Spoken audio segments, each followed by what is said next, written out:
Hello, I'm going to read this story, Ducks in a Row.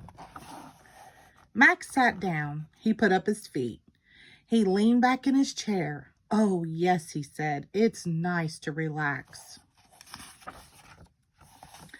Max looked around. Brody was bringing in the newspaper. Dakota was warming Irene's feet. Bebe was singing the kittens to sleep. Everyone had something to do. Everyone except him. Said Max. What do I do around here?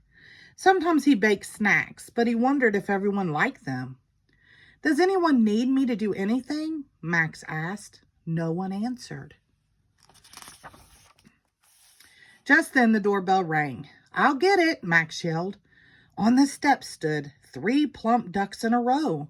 Aunt Pat, Aunt Dot, and Aunt Flo, said Max. Max, could you take my bag, said Aunt Pat. And my bundle, said Aunt Dot. And my box, said Aunt Flo. Of course, said Max. Max's aunts told everyone they were on their way south. They had stopped to visit until the first snowfall. The aunts sat down on the couch. Max, could you make some tea, said Aunt Pat. With toast, said Aunt Dot. And jam, said Aunt Flo. Max set to work. It felt good to be needed. Lucky for Max, the aunts needed him quite a bit. They needed him to bring their books and find their glasses. They needed him to turn on their lamps.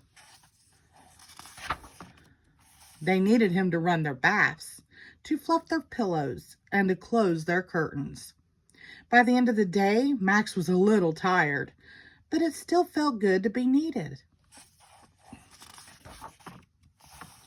The next morning started early. Max, could you open this jar, said Aunt Pat, and untangle this yarn, said Aunt Dot, and fix this toaster, said Aunt Flo.